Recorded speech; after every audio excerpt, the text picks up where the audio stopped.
Take a look at the oldest golf courses in Philadelphia that you can play. The public ones. This one's a little further. Oxford Valley Golf Course is a 9-hole course that is walking only. It's 2,025 yards for a par 31. We're going to start off at number 1 here, and you can see that there's a net on the right hand side. That's not a driving range. That's some sort of thrift store on the right. Now I will say you're going to get what you put your money into. And with this for $20 to play, it's a great value, but it's a little bit further away from the big city of Philadelphia. Let's head on over closer as we take a look at our next course built in the 40s. There's some old golf in this area, but this course, well, it sets the tone. We got is 918. 918, okay, no worries, I understand. Let me check a look here at Springfield Township Golf Course.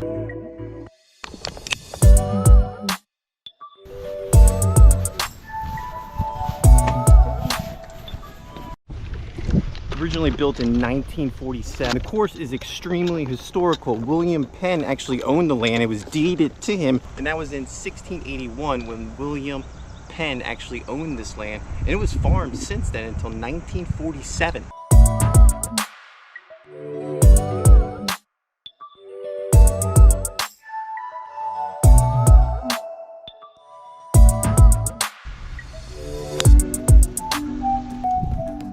Definitely an enjoyable round, a public round, and the course is very underrated. That's a great course to play. Let's head on over to the course in Philadelphia that hosts the First Tee program, a special program that introduces youth to golf. Hang tight, because we have an incredible golf course for you in Pennsylvania, and we'll be looking at Walnut Lane Golf Club, which is a 18-hole golf course located just outside Philadelphia. So let's jump on a train and head on over to Walnut Lane Golf Club. It's about 20 minutes away. So that's the clubhouse right there, and here's an aerial view of the golf course. And for being, and we're right back at that aerial view. Zoom out and head back over to New Jersey, and rest assured, I classify this as Philadelphia because it's just over the bridge in a 1932 design course. It's got a lot of history. It's a nice one. For this golf trip, we're headed to outside of Philadelphia in Pennsauken, New Jersey to visit Pennsauken Country Club. And a lot has to do with the history of this golf course, being built in 1930. It's one of the older golf courses that we put down on this list. It has 18 holes, and it was originally a private golf course. And we're going to talk all about that, walk through each one of the holes on the front 9, and give you an adventure of what Pennsauken has to offer in regards to golf. But currently, let's show is still open to the public, and it's nice. It might turn over to a private course, so get over there soon. Let's head back over to Philadelphia area, just not too far from the big city. You have 1931 course. That's very popular. Huge shout out to our fan that recommended this. Hey, if you haven't already, check out John F. Byrne in Northeast Philly. Pretty good shorter course, per 67. The cheapest golf course in the Philadelphia, and in the summertime everyone wants to play this course because it's only $40 to walk it. The historical John F. originally was Town Country Club. I believe that's the name. If I got it wrong, it's based off of memory checking yesterday. City of Philadelphia purchased it, I think in the 1960s, playing these older courses that have a lot of history. They got a lot of play, a lot of historical figures played this course. You might find a construction code on this golf course, but originally built in 1931. It's had a lot of construction because it's so old. It's almost 100 years old. Built by Alex Finland, who is a famous golf designer. We played a few of his courses. And there's another great course right down the street, the Union League. That's private. We won't be playing there. On a par 3, Alex Finlay really shines. You can see much room to miss here. And it really does drop off on this canal. There's my golf ball right there. Does it get a little patchy? Every course gets patchy. This looks like plywood maybe. No, that's turf. I suspect that's maybe winter golf happening here. We're outside Philadelphia. They try to push that. You don't get that many tee times in comparison to the summer. We're cracking into the 1920 courses in Philadelphia. This was a popular time. Most of the courses that are 1920s built are private now, but there's one or two public ones. So let's take a look at our course. Kensington Golf, believe it or not, and there's a great golf course here, a budget course, about $30 to play it. Juliana Golf Club. We've been looking to play this one for so long. Now we're here.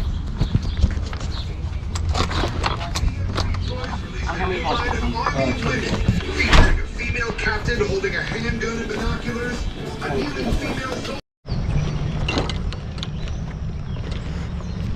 If you look, there's really a narrow tee shot here that you have to tee off of. But man, I tell you what, I love this golf course so far. Lost a few balls. You got to keep it tight here. A lot of elevation. Someone hazed me on number 1 because I was walking. The course we're playing, Juliana Golf Club. Now it's Golf Vlog 122, playing golf courses from the coast, from the Pacific to the Atlantic. But now we've found ourselves in a unique spot where you don't want your car to break down, but most importantly, you want to get out and play 18. That's here at Juliana Golf Club. It's like a walk in the park here. And it's getting harder and harder to find that great golf deal. Now, golf now has great deals across the board sometimes, but they get eaten up. And most of the time, they're not as good as they used to be a couple years back. But on this golf channel, we want to make sure we hit all the courses. And this is one we wanted to play 18 and slap them around. It's the type of golf course you could throw away the idea that you're outside of a big city. 15 minutes outside Philadelphia, $30 to play the golf course. Come on, guys, join us. This is what we're trying to do. We're playing fun golf. The course really doesn't play that long, so let's look at the stats right now. Now, from the back tees, the course is listed at 5,275 yards. I will say some of the tees are in great condition in comparison to the aerial view that you just saw right there. Now, another course built the same year and opened at least the same year.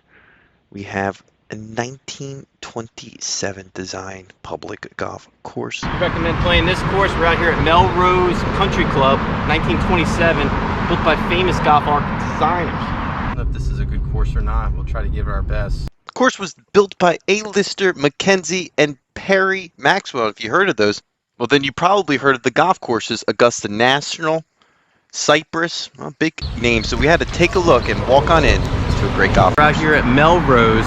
Cars going right through it. It's busy. It's public. There's not a lot going on here, other than waiting a lot on the tee boxes. But that's public golf for you. Now we're here trying to bring you that best footage. You can see right over here. You have the driving range, which I don't know. We might as well take a look up. Overall, the country club is located on 116 acres of land, and you can see very prestigious when it first opened. A lot of history there. Hopefully get back over there and take a look at that course. Now we're looking at another public course here, built in 1926, where my car actually got hit by a golf cart. Not too happy about that. The course was built in 1926, so it's almost over 100 years old. I haven't played it in a couple of years. I kind of hate this. Well, I like the course. I hate the people running it. And that really says it all. We've all had golf courses like that. There's so much to like about it, but there's so much to hate inside. And I think on this golf review, we're going to talk all about that. We're going to correct what's right and what's wrong with this facility while having as much fun as we can. So let's take a look here at Paxon Hollow. Like I've had 6.5 hour rounds here in the pan. And the course stretches under 6,000 yards at 5,800 yards from those back tees. Even pulling up, I saw bunched up on the back.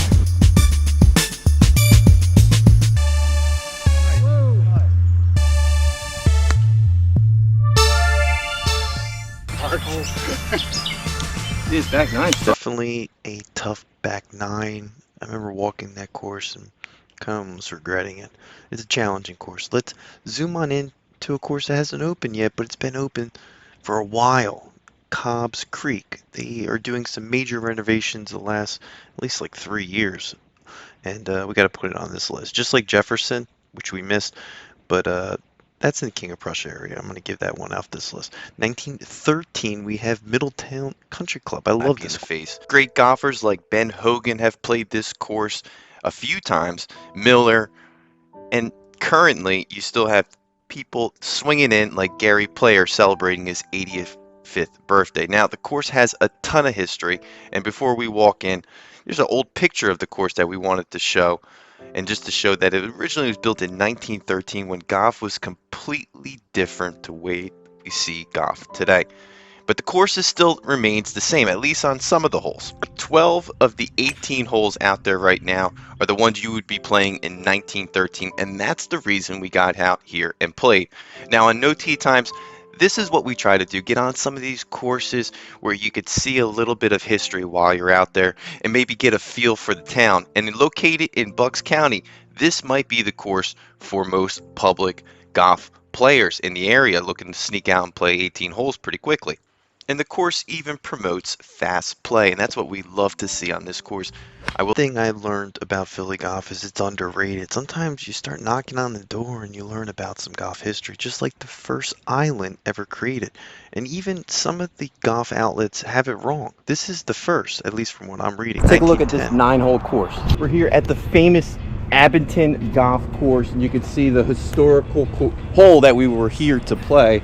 The first ever island designed hole. Testing the boundaries of golf design, whether it's an island green par 3, which takes place on this course right now, or just an irrigation system cutting right through. You see parts of the city really just running right off.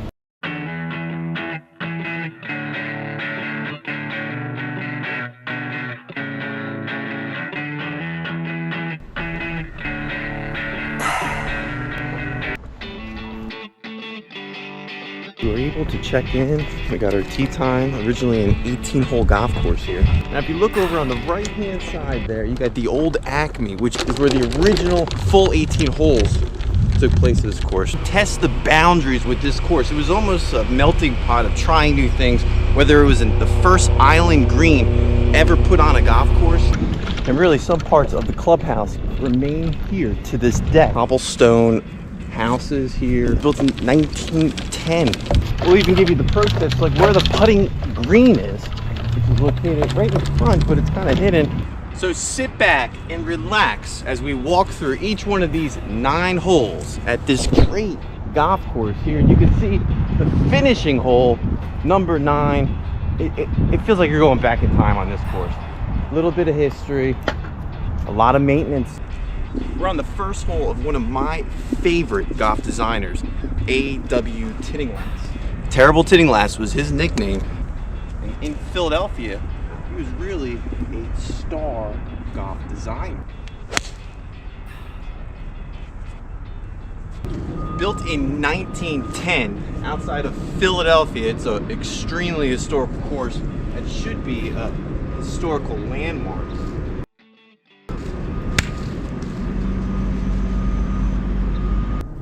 Sometimes these 9-hole courses have more history than the newer courses, $150 worth. Is this course really worth the trip? Well,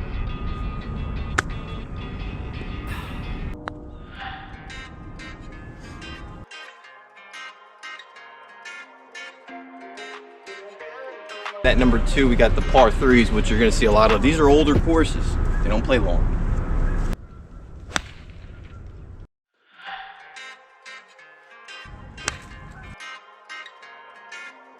And it does feel like city golf here. More importantly, it's going to feel like a great golf review. We're going to tell you the history and just the overall amazing story of this course that used to be called Old York Road Country Club in 1909, when a small group of men decided to purchase 67 acres of land for the Abington Friends meeting.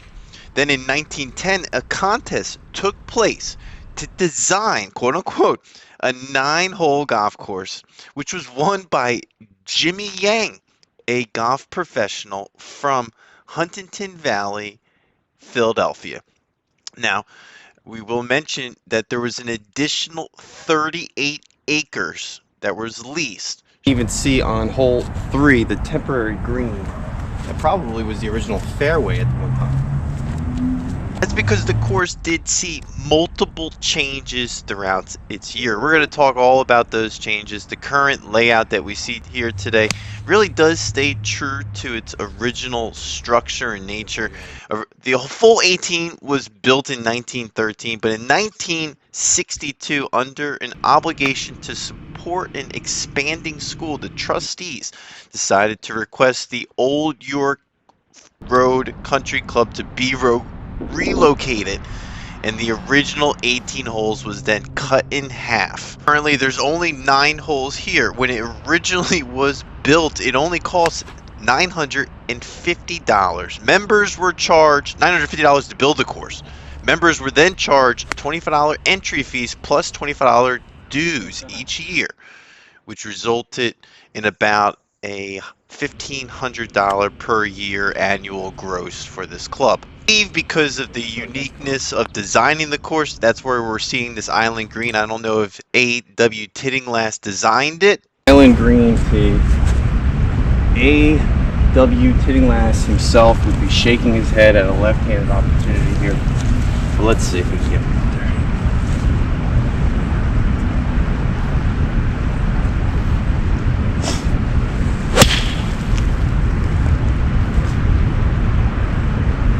Considered widely among golf historians that the 6th hole that you're seeing right now is the first golf course in North America to feature an island design green.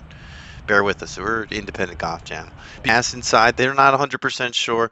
We're going to go with Jimmy Yang actually building this. We're going to probably come back and learn more and hopefully write down the description and update.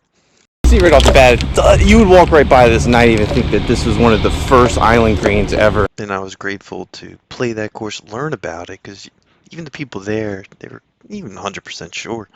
But doing some research, that seems to be the case. Now this course is not public, but there's golf now, and that's how I played it. Having an it opens its door to play public private golf in the Philadelphia area. Well, we got those doors locked, and we enjoyed as much as we can. And going out here and playing it for $90 on Golf Now, time was right to visit this historical landmark for golf. Take a look at Philmont Golf Course. Now the club was built in 1906 by Ellis Gilbell, and it had no golf course at the time. It wasn't until 1907 or 8 when the construction of the North Course with 9 holes was built. And there's located on 295 acres of land when it was constructed. And there's a train station right, that's why it got its name. The name has never changed. It's named after the train station right down the street. And it was a long day for these Philly folks that spent about $60 for a grant to become a member at this place when it first built, which is a lot of money. And an engineer was the one that constructed, the same engineer that constructed the original layout of Atlantic City Country Club. When it first opened, tennis was way more popular, with golf course kind of coming secondary. A lot of the members did not become golfers. And even though golf wasn't the specialty, it was social engagement is what the focus of for tennis, basketball, and almost every sport.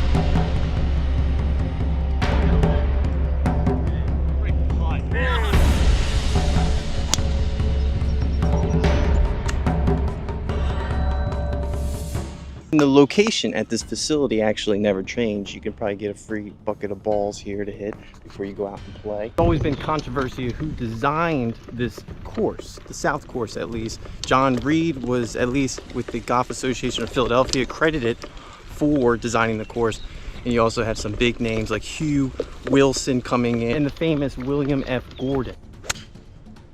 But it all started in 1906 with Ellis, who constructed this course with his foundation in commerce industry. There was a need for a country club that focused and dedicated on, at the time, baseball, tennis, and the pursuit of happiness is what it's quoted.